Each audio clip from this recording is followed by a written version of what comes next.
I set the folder on the kitchen table and sat down across from my wife's empty chair. The chair she hadn't sat in for dinner in 3 weeks. The house was quiet except for the hum of the refrigerator, and I just stared at the folder for a long time before I opened it. I didn't want to be right. I really didn't. My name is Douglas. I'm 63 years old. I spent 31 years working construction management in southeastern Ohio, highways, bridges, one stretch of I-77 that I still point out when I drive over it. I retired 2 years ago with a decent pension, some savings, and a rental property I'd bought in 2009 when the market was down. A 3-bedroom house in Zanesville I'd been renting to the same family for 11 years. They moved out in late 2023, and I had it re-rented by February of last year at $1,650 a month. I also have a second wife. We married 11 years ago. She has a son from her first marriage. He's 31 now. He works sometimes. When I met her, he was 20, and she told me he was finding his direction. He's still finding it. For the past 2.5 years, he's been living in the basement of our house, paying what she called a little something toward utilities, which in practice meant nothing at all. I liked him well enough in the beginning. He's not a bad person. He's just comfortable. And my wife has always made it very comfortable for him to stay that way. This is not a story about how much I dislike my wife's son. That would be too simple. This is a story about a Wednesday afternoon in March when I went to check the mail and found a notice from my property management software, a platform I use to track rent payments and maintenance requests, telling me that the direct deposit for the Zanesville property had bounced for the second consecutive month. I assumed it was a banking error. Tenants sometimes change accounts. I went to log into the platform to send a message to my renter, a young woman named, well, I'll just say she'd been renting since February of last year. Quiet, paid on time, no issues. Except now she wasn't paying. I sent her a message. She responded within the hour. She said she was confused. She said she had been paying every month. She'd been paying $1,650 directly to. And she included a name. The name was my wife's son. I read it 3 times. Then I went and made a cup of coffee because my hands needed something to do. I drank the whole cup standing at the counter before I did anything else. Here's what I pieced together over the next 4 days, and I want you to understand that every detail I'm about to tell you is documented. I have the emails. I have the payment records. I have the phone logs. About 14 months earlier, my wife had called the property management company and introduced herself as my authorized representative. She gave them my account number, a copy of our marriage certificate, and a cell phone number I'd never seen before. A prepaid phone she apparently bought at a Walgreens. The company updated the contact information on file. All correspondence about the Zanesville property began going to that number and to an email address I'd never created. She then told them I had decided to manage the property personally going forward, and she terminated the automatic deposit routing to my personal account, the rent money. $1,650 a month, 14 months of it, had been going into an account opened in her son's name. $23,100. That's how much I calculated before I even got the bank statements. I just sat in my truck in the driveway and did the math on my phone. $23,100. Plus the 2 months that had bounced, meaning the tenant had paid, but the money had gone somewhere I still hadn't fully traced yet. I want to tell you what I felt in that truck because I think it matters. I didn't feel explosive anger. I know what that feels like. I felt it before in my life, and it's loud and hot, and it makes you stupid. What I felt in that truck was something colder, quieter. It felt like the moment on a job site when you realize a foundation has been poured wrong. You don't scream. You get very still. You start measuring. I didn't say a word to my wife that evening. Or the next day. I went about my business. I cooked dinner. I watched television. I asked her how her sister was doing. She said, fine. We went to bed. I spent the next 3 days building a file. I went to the property management company in person. A young woman named a patient young woman at the front desk pulled the account history while I sat across from her. She was visibly uncomfortable when she understood what she was looking at. She printed everything. She made copies of the correspondence, the contact change requests, the signed authorization forms. My wife had signed my name on 2 of those forms. I recognized the signature immediately because it was almost right. Almost. My wife has seen me sign my name 1,000 times, but she'd made the P in my last name slightly different. You'd only know if you'd been signing it for 63 years. I took those copies to my attorney, a man I'd used for real estate closings for 20 years. I sat in his office on a Thursday afternoon and I put the folder on his desk and I didn't say anything. He read through it. He took about 15 minutes. Then he looked up at me over his glasses. He said, "Doug, this is forgery. This is also wire fraud. You know that." I said I know. He asked me what I wanted to do. I thought about my wife. I thought about the 11 years. I thought about the dinner table and her empty chair, and all the small ways a person can be disappeared from their own life, one accommodation at a time. I thought about the fact that I had paid for this woman's dental work, her car, 2 vacations to Florida, and the better part of 3 years of her son's groceries and utilities. I told my attorney to prepare a revocation of all property management authorizations tied to my wife's name or her son's name. I told him to send formal notice to the tenant that all future payments should route to a new account I would set up that afternoon. I told him to draft a demand letter for repayment of $23,100 to be delivered by certified mail, and I told him one more thing. I told him I wanted a divorce filing ready to go. He said he could have the revocation and demand letter done by end of day Friday. The divorce paperwork would take until the following week. I said that was fine. I didn't go home that night and act differently.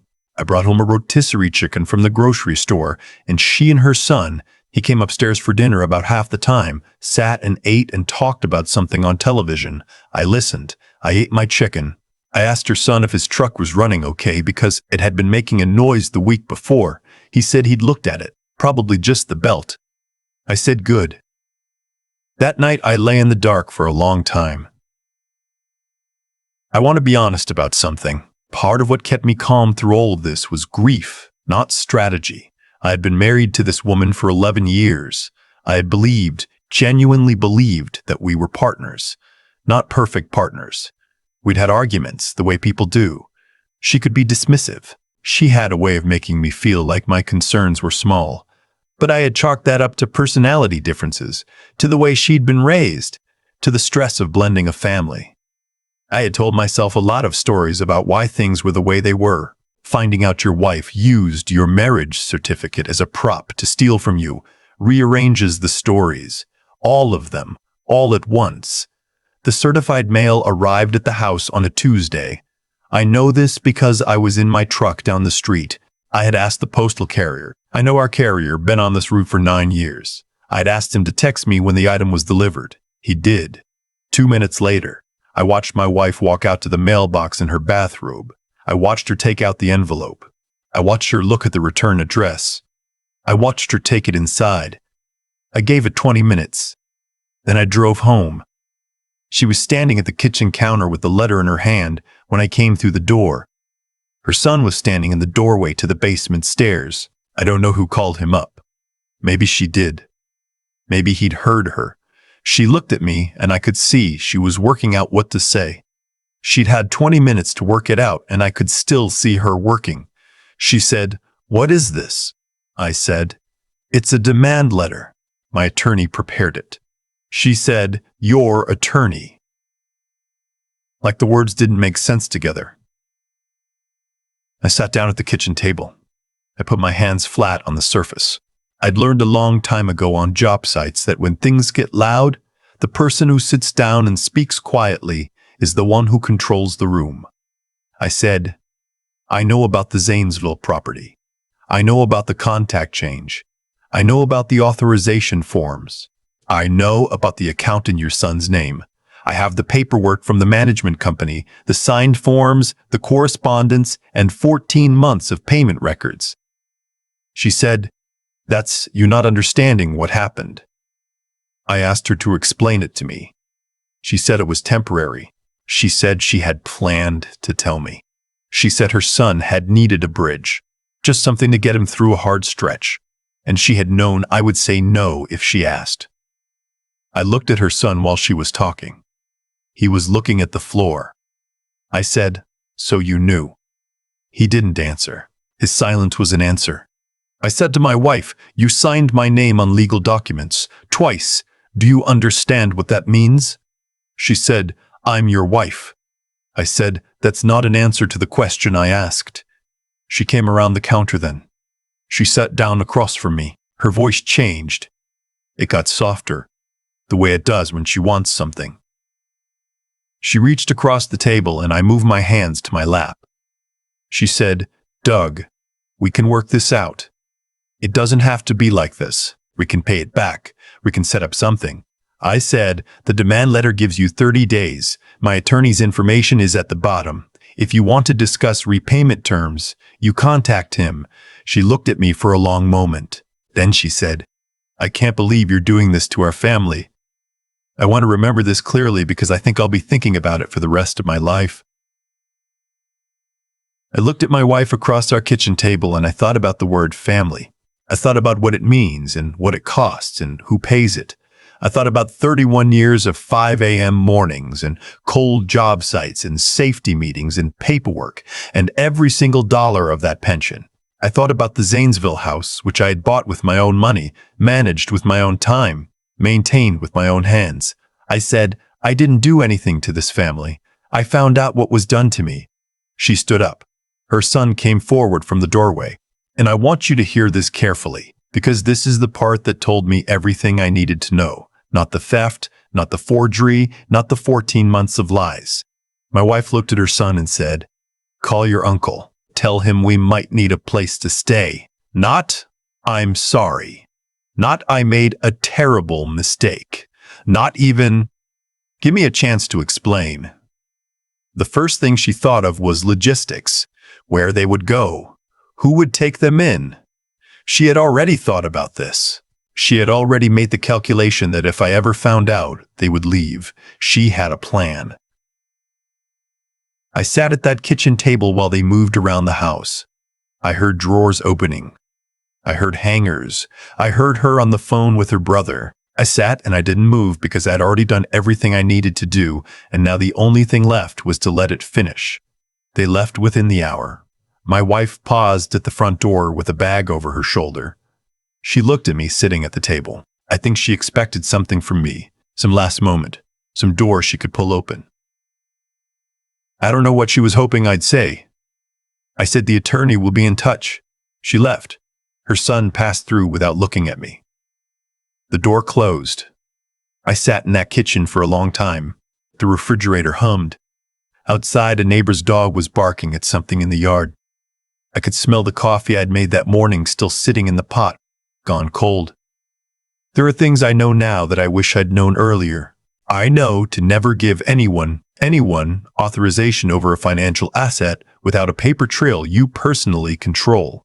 I know that a marriage certificate is a legal document with real power, and the person holding it can do real damage with it if they choose to. I know that the way someone responds when they are caught tells you more about who they are than anything they've ever said to you on a good day. But here's the thing I keep coming back to. Late at night when the house is quiet and I'm sitting in a house that is fully mine again, in a way it hasn't been in years.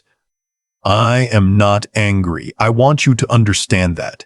I'm not performing calm. I'm genuinely not angry, not the way you might expect. What I feel is something more like clarity. The kind of clarity that only comes after a long time in the fog.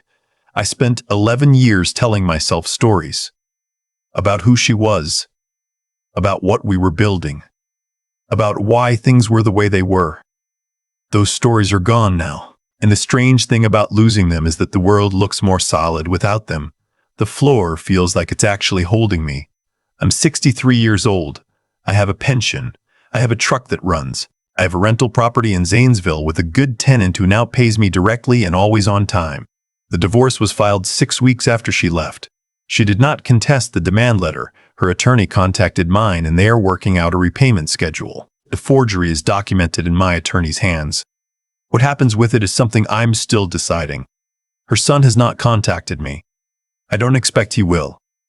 I still drive over that stretch of I-77 sometimes, the section of highway I helped build. Back when I was in my 40s and the world seemed to require more from me than it does now. I drive over it, and I think about what it means to build something that holds, something that doesn't shift under the weight of the first hard thing that comes along. That's what I was trying to do with my life. I still am. I just know better now who I can build it with. I've been sitting with this for a while now, and I think the thing that took the longest to accept wasn't the money. It was the math of how it happened. Not the dollar amount, but the accumulation. 14 months of small decisions. 14 months of my wife waking up beside me, having coffee with me, asking how my day was, while a prepaid phone in her drawer was receiving notifications about my rental income going somewhere else. That's not a moment of weakness. That's a pattern. And patterns don't happen to you. They're built, quietly, by someone who has decided that what they want matters more than what's true. I think about Douglas a lot, which is strange to say about yourself, but that's how it feels when you look back. I think about the version of me sitting in that truck doing the math on my phone, and I want to tell him something. I want to tell him that the clarity he's about to feel is real, and it's going to cost him, and it's still worth it. Here's what I understand now that I didn't then. The theft was possible because I trusted without verifying. Not blindly. I had reasons to trust. 11 years of reasons. But trust without structure is just hope. And hope is not a financial instrument. I'd given my wife a level of access to my affairs that I would not have given a business partner without a contract. I gave it to her because she was my wife, and I thought that meant something different. It does mean something. It just doesn't mean unlimited access to everything you've built. The harder truth is this. When someone takes from you and gets caught, the first thing they say tells you everything. My wife didn't say she was sorry. She said I had no right. Her son didn't say he would make it right. He looked at the floor and waited for someone else to handle it. Those are not the responses of people who made a mistake they regret. Those are the responses of people who are angry the arrangement ended. I spent a long time in my life believing that being reasonable meant absorbing other people's unreasonableness. That being a provider meant providing without limit. That being a good husband meant not asking questions that might cause discomfort. What I know now is that none of those things are virtues. They're just habits that benefit the person next to you more than they benefit you. Protecting what you've built is not selfishness. Asking for an accounting is not aggression. Drawing a line is not cruelty. These are acts of self-respect, and self-respect is not something you earn by performing generosity until you're empty. It's something you practice daily, in small decisions, the same way a pattern of deception is built. One quiet choice at a time. I'm 63. I still drive over that stretch of highway sometimes. I still think about what it means to build something that holds. And I know now, more clearly than I ever have, that the most important foundation you can pour is the one inside yourself. Get that right. Everything else follows.